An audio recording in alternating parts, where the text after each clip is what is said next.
അല്ല അതിലിപ്പോൾ അങ്ങനെ ഒരു ഈ ആവിഷ്കാര സ്വാതന്ത്ര്യം എല്ലാവർക്കും വേണമെന്നുള്ള അഭിപ്രായമാണ് ഇടതുപക്ഷ ജനാധിപത്യ പ്രസ്ഥാനത്തിനുള്ളത്. അതാണല്ലോ ഈ നമ്മുടെ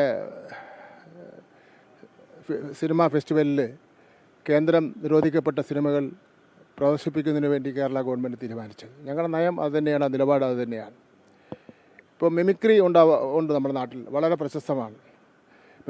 മിമിക്രി ആർട്ടിസ്റ്റുകൾ പലരും ഇന്നിപ്പോൾ കേരളത്തിൽ അറിയപ്പെടുന്ന സിനിമാ താരങ്ങളാണ്. അവരെ എല്ലാവരെയും പിന്നെ തമാശയാക്കുകയും കളിയാക്കുകയും ചെയ്തുള്ള സംഭവങ്ങൾ ഉണ്ടായിട്ടുണ്ട്. അതിലൊന്നും ആർക്കും ഒരു പരാതി ഉണ്ടാവാറില്ല. പാരഡി ഗാനങ്ങൾ ഉണ്ടാവാറുണ്ട് ധാരാളം. അതിന് തന്നെ ഒരു പ്രത്യേക ഒരു സ്പേസ് നമ്മുടെ കേരളത്തിൽ ഉണ്ട്. പക്ഷേ അത്തരം കാര്യങ്ങളൊന്നും ഒരു വ്യക്തിയെ അല്ലെങ്കിൽ ഒരു സമൂഹത്തിനെയോ ഒരു കാരണവശാലും വേദനപ്പെടുത്താൻ വേണ്ടി പാടില്ല. പ്രത്യേകിച്ച് നമ്മുടെ ആരാധനയും ദൈവവിശ്വാസവും ഒക്കെ തന്നെ നല്ലതുപോലെ സ്വതന്ത്രമായി ചിന്തിക്കുവാനും ഇഷ്ടമുള്ള ദൈവത്തിൽ പിന്നെ ആരാധന നടത്തുവാനും ഒക്കെയുള്ള ഒരു സ്വാതന്ത്ര്യം നമ്മുടെ രാജ്യത്ത് നിലനിൽക്കുന്നു. കേരളത്തിൽ പ്രത്യേകിച്ച് അത് നല്ല പരിഗണനയാണ് കൊടുക്കുന്നത്. അങ്ങനെ ഇരിക്കുമ്പോൾ ഏതെങ്കിലും ഒരു വിശ്വാസത്തെ കളിയാക്കുകയോ അല്ലെങ്കിൽ ഏതെങ്കിലും ഒരു സമൂഹം വിശ്വസിക്കുന്ന ഒരു ദൈവത്തിനെ മൂർത്തിയെ കളിയാക്കുകയോ ചെയ്യുന്ന നിലയിൽ ആ സമൂഹത്തിന് വേദന ഉണ്ടാകുന്ന രൂപത്തിലുള്ള ഒരു പാരഡി ഗാനം നമുക്കത് അംഗീകരിക്കാൻ വേണ്ടി കഴിയുന്ന കാര്യമല്ല. അപ്പോൾ അതാണ് എനിക്ക് അതിനെ സംബന്ധിച്ചുള്ള സൂചിപ്പിക്കാനുള്ളത്.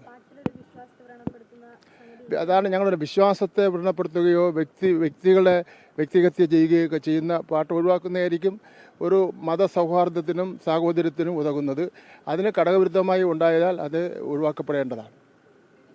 പ്രതിപക്ഷം പറയുന്നത് കഴിഞ്ഞ തെരഞ്ഞെടുപ്പ് കാലങ്ങളിൽ ഇടതുപക്ഷം സമാന രീതിയിലുള്ള പാട്ടുകൾ ചെയ്തിരുന്നു, തങ്ങൾ ചെയ്യുമ്പോൾ മാത്രം എന്താണ് പ്രശ്നം? ഇടതുപക്ഷമൊന്നും ശബരിമല ശ്രീ ശാസ്താവിനെയും ഗണപതി ഭഗവാനെയും അതുപോലെ ആറ്റുകാൽ ദേവിയൊന്നും കളിയാക്കിക്കൊണ്ടുള്ള പാട്ടൊന്നും ഇടതുപക്ഷം ചെയ്തിട്ടില്ല. അല്ല അതൊക്കെ പരാതി കൊടുത്ത് വിശ്വാസികൾ തന്നെ പരാതി കൊടുത്തിട്ടുണ്ടല്ലോ, അത് അതിൻ്റെ മുറയ്ക്ക് പോകും.